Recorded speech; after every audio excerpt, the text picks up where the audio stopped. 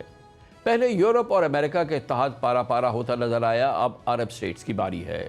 2 بڑے golf oil producer سعودی عربیہ اور you اے ایک دوسرے کے مقابل کھڑے دکھائی دیتے ہیں، لیکن عرب اسٹیٹس کے اس اتحاد میں پہلی درار 2017 میں دیکھی گئی تھی۔ یہ اس وقت ہوا تھا جب سعودی عربیہ اور یو اے نے قطر کے بائیکاٹ کا اعلان کیا تھا۔ قطر انڈیپینڈنٹ فارن پالیسی چاہتا تھا، جبکہ سعودی عربیہ اور یو اے چاہتے تھے کہ تمام گلف کنٹریز ایک مشترکہ لائن پر چلے۔ اس بائیکاٹ کے بعد 2019 میں قطر نے اوپیک سے باقاعدہ علیحدگی اختیار کی، اور اس طرح سعودی عربیہ اور یو اے کے درمیان یہ تناؤ بھی اچانک سامنے نہیں آیا۔ اس کی بھی ایک بیک گراؤنڈ ہے۔ پہلے یمن میں خانہ جنگی کے معاملے میں دونوں ملکوں نے مخالف گروہوں کی پشت پناہی کی۔ میڈیا رپورٹس کے مطابق سعودی عربیہ نے یمنی حکومت کا ساتھ دیا، جبکہ یو اے نے حکومت مخالف گروپ STC کی حمایت کی۔ دسمبر 2025 میں سعودی عربیہ نے یمن میں ایک اسلحہ کیمپ پر بمباری کر دی، جسے وہ اپنی سیکیورٹی کے لیے خطرہ سمجھا۔ اس کے بعد سعودی عرب کے مطالبے پہ یو اے نے اپنی فوجوں کو یمن سے نکال لیا، لیکن دونوں ملکوں کے درمیان نہیں ہوئی۔ پھر سوڈان میں بھی ہی صورتحال دیکھنے میں آئی، جہاں سعودی عربیہ اور ابوظہبی کی ترجیحات میں پرائرٹیز میں واضح فرق نظر آیا۔ تاہم حالیہ امریکہ ایران جنگ نے اس تقسیم کو نئی شدت دی ہے۔ سعودی عربیہ نے پاکستان، ایجپٹ اور ترکیہ کے ساتھ مل کر ڈپلومیٹک ریزولوشن کی کوشش کی ہے۔ یو اے نے بھی امن مذاکرات کی مخالفت نہیں کی، مگر اس کا اصرار رہا ہے کہ اس امن معاہدے میں عرب ریاستوں، خاص طور پہ یو اے کی مستقبل میں پراپر سیکیورٹی کی 100% گارنٹی ہونی چاہیے۔ اس کا بیک گراؤنڈ ایران کے متابڑ توڑ حملے بنے جو اس نے اس جنگ کے دوران یو اے پہ کیے۔ 28 فروری سے 14 اپریل یعنی جنگ بندی ہونے تک ایران نے یو اے پر 2819 ڈرون اور میسائلز اٹیک کیے، جبکہ اپنے دشمن اسرائیل پہ صرف 1357 اٹیکس کیے۔ گویا ایران نے اسرائیل سے زیادہ یو اے کو حملوں کا نشانہ بنایا۔ ایمریٹس اس تھریٹ کا مکمل خاتمہ چاہتا ہے، مگر اس دوسری طرف صرف جنگ بندی کی کوششیں چل رہی تھی۔ یہی وجہ ہے کہ یو اے سمجھتا ہے کہ عرب اور مسلم ریاستوں نے اس معاملے پر اس کی ٹھوس حمایت نہیں کی۔ گلف کی تاریخ میں ہم نے کبھی ایران کی جانب سے اس پیمانے وسعت اور شدت کا حملہ نہیں دیکھا۔ تعلقات ہمیشہ مشکل رہے ہیں، لیکن ہر خلیجی ریاست نے ایران کے ساتھ کنٹینمنٹ کی پالیسی اپنائی، اور یہ تمام پالیسیاں چاہے وہ ثالثی کے ذریعے ہوں، مشترکہ توانائی کے منصوبوں میں شمولیت کے ذریعے ہوں یا اسٹریٹجک معاہدوں کے ذریعے ہوں، اب ناکام ہو چکی ہیں۔ بدقسمتی سے GCC کا موقف تاریخی طور پر سب سے کمزور رہا ہے۔ حملے کی نوعیت اور سب کو لاحق خطرات کو دیکھتے ہوئے یہ موقف تاریخ کا کمزور ترین موقف تھا۔ یہ وہ پورا پس منظر ہے جس نے کہ خلیجی ملکوں میں اس خلیج کو جنم دیا ہے۔ پاکستان بہت مشکل صورتحال میں ہے، ایک بڑا چیلنج ہے، فارن پالیسی چیلنج ہے، کیونکہ تمام عرب ممالک ساتھ، عرب ریاستوں کے ساتھ پاکستان کے بہترین تعلقات ہیں، اوبویسلی سعودی عرب کے ساتھ مثالی تعلقات ہیں۔ یہ تمام معاملات میں بہرحال پاکستان کو ایک بہت ہی بیلنس اسٹرائک کرنا ہے، اور اس پوری کیفیت میں ان تمام عرب ریاستوں کے ساتھ جو دیرینہ تعلقات ہیں ان کا بھی تحفظ جو ہے وہ یقینی طور پر پاکستان کی ایک پرائرٹی ہے۔ اس پورے موضوع پہ بات کرتے ہیں، اور اس کے لیے ہم نے دعوت دی۔ ہمارے ساتھ موجود ہیں جیو اسٹریٹجک افیئرز، سیکیورٹی اور ملٹری افیئرز کے ماہر، پاکستان کے میں قومی سلامتی کے پرائم منسٹر کے قومی سلامتی کے مشیر، نیشنل سیکیورٹی ایڈوائزر اور سابق corps commander lieutenant general Nasir Khan Janjua صاحب۔ صاحب یہ فرمائیے گا کہ اوورآل تکلیف دہ حقیقت ہے، لیکن آج کل بلاکس، چاہے وہ نیٹو ہو، چاہے وہ جتنے بھی امپورٹنٹ دنیا کے بلاکس ہیں یا گروپس ہیں، ان میں فشر ہم دیکھ رہے ہیں، اور اپنے سوورن انٹرسٹ کی وجہ سے کنٹریز اپنی الگ الگ پوزیشن لے رہے ہیں۔ کبھی بھی ظاہر ہے کہ مسلم امہ کوئی ایک بہت ہی متحد تو کوئی سالڈ گروپ نہیں تھا، لیکن بہرحال یہ GCC کنٹریز وغیرہ، عرب سٹیٹس جو ہیں، یہ ایک بہت ٹھوس گروپ سمجھا جاتا تھا، ایک بہت ٹھوس ان کی حقیقت تھی۔ اس میں یہ فشرز آنا جو کہ 2017 میں شروع ہوئے جب قطر کا بائیکاٹ وغیرہ ہوا تھا، ہے اوور آل بڑی تکلیف دہ بات، اور پاکستان کے لیے بہت مشکل ہے، کیونکہ پاکستان کی سب کے ساتھ بہت اچھے تعلقات ہیں، بہت ہی قریبی تعلقات ہیں ان تمام عرب ریاستوں کے ساتھ، تو ایک بہت ہی چیلنجنگ سچویشن ہو گئی ہے۔ بہت شکریہ کامران خان صاحب، لیکن تھوڑا سا اس کو وسیع نظری سے دیکھیے گا، تھوڑا سا اس کی دی ادر سائیڈ جو ہے نا اس کا بھی دیکھنا پڑے گا کہ عالم اسلام کیوں متحد نہیں رہ سکا۔ تو دیکھیے جب آٹومن امپائر جب ٹوٹی ہے تو اس کے بعد اور ورلڈ وار 2 کے رزلٹ میں یہ جو عرب ورلڈ جو مارز وجود میں آئی ہے تو اس کو شروع سے ہی بہت زیادہ مشکلات کا سامنا رہا ہے، اور آپ دیکھیے کہ عرب اسرائیل وار جو ہیں وہ اس چیز کی نشاندہی ہیں۔ تو شروع سے ہی پیدائش سے تھوڑی دیر بعد ہی یہ بورن امبیٹلڈ جیسے اینیمیز ہوتے ہیں نا اس طریقے سے یہ رہیں، اور پھر آپ دیکھیے گا کہ پریزیڈنٹ ناصر کے ساتھ کیا ہوا، پھر پریزیڈنٹ سادات کے ساتھ کیا ہوا، پھر شاہ فیصل کے ساتھ کیا ہوا، پھر آپ دیکھیے گا کہ یہ جس دن سے یہ صدی شروع ہوئی ہے کیسے مسلمانوں کو انہوں نے زیر عتاب کیا ہوا ہے، افغانستان سے شروع کر کے پاکستان کو فلی کمٹ کر کے پھر عراق کے ویپنز آف ماس ڈسٹرکشن کا نیریٹو بنا کے صدام کو پھانسی دے کے پھر اس کا نام عرب سپرنگ رکھ کے کیسے پھر انہوں نے ٹونیشیا، ایجپٹ، سیریا، لیبیا ہمارے سارے نامور لیڈرز مار دیے اور یہ تمام ممالک شٹر ہو گئے، اور پھر اس کے بعد جب کوئی اپوزیشن نہیں رہی تو پھر اس کے بعد جو ہے اسرائیل نے غزہ میں ظلم ڈھائے، پھر اس طریقے سے انہوں نے فارورڈ ایکسس جو ایران کا ہے اس کو ویکن کیا، پھر اس طریقے سے ایران پہ چڑھ دوڑے، ادھر سے انڈیا جو ہے ہم پہ چڑھ دوڑا، بیچ میں آپ کو پتہ ہے کہ ٹرکی میں بھی کو کا ایک بندوبست ہوا۔ تو ایز اے ہول آپ دیکھیے گا کہ کس ٹرموائل سے یہ دنیا مسلمانوں کی جو ہے وہ گزر رہی ہے، تو اس میں جو ہے کبھی بھی انہوں نے ہمیں اس طریقے سے مضبوط و مربوط ہونے ہی نہیں دیا، تو we have been managing our survival.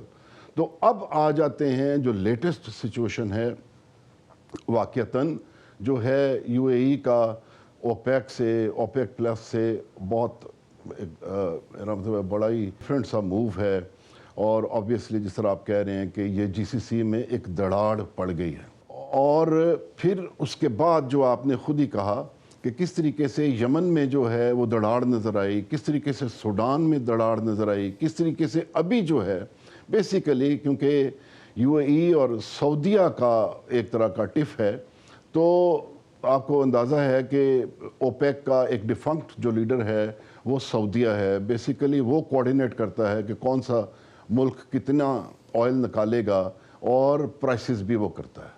تو یہ بریک اوے جو کیا ہے یو اے ای نے ابھی اس کو ہی چیلنج کر دیا ہے، تو یہ بیسیکلی کانفرنٹیشن بڑھتی جا رہی ہے۔ جیسے آپ نے کہا کہ دیکھیں پاکستان کے لیے کتنا بڑا چیلنج بنتا جا رہا ہے، تو یقیناً پاکستان کے لیے چیلنج ہے، لیکن اس کو آپ نے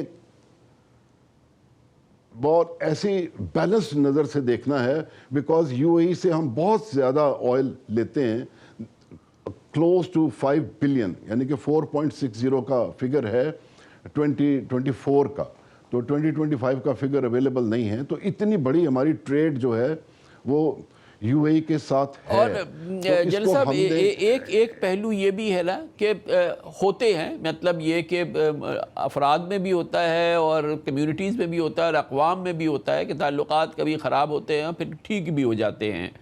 مثال کے طور پہ صرف ہم جی سی سی کی بات کریں، قطر کے ساتھ آپ نے دیکھا تھا کہ یو اے ای اور سعودی عربیہ کے ایسے تعلقات ہو گئے تھے کہ 100% قطع تعلق ہو گیا تھا، کمپلیٹ بائیکاٹ ہو گیا تھا، اور ظاہر ہے کہ بہت ہی پینفل سچویشن ایک دیکھی تھی، مگر اس کے بعد ہم نے دیکھا کہ تعلقات آلموسٹ نارمل ہو گئے، بالکل ٹھیک ٹھاک آنا جانا یہ وہ۔ تو اس دوران جو آپ ایڈجسٹ کر رہے ہوتے ہیں یا پوزیشن لے رہے ہوتے ہیں تو اس میں اور پھونک کے قدم رکھنے کی ضرورت ہے نا جنرل صاحب، کیونکہ کل اگر ان کے حالات اور تعلقات جو کہ اللہ کرے گا ہو جائیں گے پھر نارمل ہو گئے، اور آپ نے اس دوران جو ہے وہ شاید اپنے مووز جو ہیں وہ زیادہ پروڈنٹلی نہیں مینوور کیا تو آپ کو زیادہ نقصان ہو سکتا ہے. یہ بھی تو ایک اینگل ہے نا. کامران صاحب ایک بہت ہی اپریشیبل آپ کو بات بتاؤں. پاکستان کی جو فورن پالیسی جو مسلم ورلڈ میں پاکستان نے کنڈکٹ کیا ہے, پاکستان بالکل بیلنسڈ رہا ہے. اور آپ دیکھیے کہ مسلم ورلڈ اس کا ایک ڈویژن تو ہے نا سیکٹرین بیسس پہ, پاکستان اس کا بھی حصہ نہیں بنا. بالکل تو پاکستان کی بہت ہی بیلنسڈ آؤٹ لک ہے. پاکستان اصل میں ان سب کا حصہ بن کے تو جینا چاہتا ہے. اور میں I have a complete faith اپنی فورن پالیسی میں جو اس کو سٹیئر کر رہے ہیں, وہ کبھی بھی کسی وقت بھی وہ سائیڈ نہیں لیں گے. اور میں ابھی بھی یہی بات کہہ رہا تھا کہ ہم نے یو اے ای کو دور کی نظر سے دیکھنا ہے. آبویسلی یہ ہم مشکل وقت سے گزر رہے ہیں, جی سی سی زیر عتاب ہے, اور اس وقت اس طرح کے ڈیسیجن ہو سکتے ہیں. لیکن جو ہی میں سمجھتا ہوں کہ یہ مشکل وقت گزر جاتا ہے, چیزیں سیٹل ہو جاتی ہیں, ایران جب ندامت کے ساتھ اور محبت کے ساتھ جب یو اے ای کے ساتھ ڈیل کرے گا, سبسیکوینٹلی باقی جی سی سی ممالک کے ساتھ ڈیل کرے گا, تو ہم بہت ساری چیزیں جو ہیں اوور کم کر لیں گے. اور پاکستان کو کسی بھی ایک اس طرح کا کسی چیز کا حصہ اس طریقے سے نہیں بننا چاہیے. بلکہ دیکھیں پاکستان تو اتنی بڑی طاقت اور ایران میں جو ہے وہ میڈیٹ کر, تو میڈیٹر کا رول جو ہے ہمیں یہی ہمارا سٹیچر ہے کہ, اور یہی پوزیشن اللہ تعالیٰ نے جو ہمیں یونیکلی یہ پوزیشن کیا ہے, اس کا ہمیں فائدہ ہی تب ہے that we belong to all. اور جنرل صاحب اس میں اور بہرحال کوششیں ہو رہی ہیں. آفٹر آل ایک ریزولوشن ہوگا, یہ ایران امریکہ اسرائیل جنگ کا ایک بہرحال ایک ابھی نتیجہ کچھ نہ کچھ نکلے گا. کوئی نہ کوئی تو ایک ایسا مل جائے گا جس میں کہ ایک ورکیبل ریلیشن شپ جو ہے, ورکنگ ریلیشن شپ جو ہے پوری ویسٹ ایشیا, پھر گلف, جی سی سی, ان ساری جو بھی سٹیٹس ہیں ایران سمیت جو ہے ان کی اسٹیبلش ہوگی انشاءاللہ تعالیٰ, کیونکہ بہرحال اس مسئلے کا حل نکلنا ہے. جی کامران صاحب بالکل نکلنا ہے, اور ہمیشہ کے لیے جنگ نہیں رہ سکتی. تو obviously the war will come to an end. لیکن بیسیکلی یہ جتنا جی سی سی کے یہ چھوٹے ممالک جو ہیں, بیسیکلی یہ لینڈ لاکڈ بھی ہیں, کیونکہ یہ پیچھے ان کے سعودی عربیہ ہے اور سامنے اسٹریٹ آف ہرموز ہے, یہ واٹر لاکڈ بھی ہیں. تو میں نے چند ایک جگہوں پہ یہ فلوٹ کی ہے سجیشن کہ بیسیکلی جتنے آئل پروڈیوسنگ کنٹریز ہیں ہمارے, ان کو پہلے سعودیہ اور پھر عمان, یہ سارا انڈر گراؤنڈ اور پھر انڈر سی ہوتے ہوئے ان کو آ کے گوادر پہ ٹرمینیٹ کرنا چاہیے. اپنا جتنا آئل ہے اس طریقے سے انڈر پائپ لائن لے آنا چاہیے, اور Gwadar will be a great help to them. ہم کسی اس طرح کے ڈسپیوٹ میں نہیں پڑیں گے, 2 آپشنز اویلیبل ہوں گے, ہرموز بھی چلتی رہے گی, یہ پائپ لائن بھی چلتی رہے گی. اس پائپ لائن کو ہم پھر ساتھ چائنا کے ساتھ بھی لنک کر دیں گے. ایران سے جو ہے پائپ لائن جو آئل کی ہے, گیس کی ہے, وہ ہمارے پاس انڈر گراؤنڈ یہاں سے آ جائے گی. آپ دیکھیے کہ پاکستان نیوی سے کتنا سٹریس ہٹ جائے گا. اور یہ ڈسپیوٹ ریزولوشن جو ہے we will make use of this geography. بہت بہت شکریہ. لیفٹیننٹ جنرل ناصر خان جنجوعہ ساتھ ہیں, ہمارے ساتھ تھے. اس کے ساتھ ہی ہمارے آج کے پروگرام کا اختتام ہوتا ہے. کل آپ سے پھر ملاقات ہوگی انشاءاللہ. کل تک کے لیے کامران خان کو اجازت. اللہ حافظ. ناصر.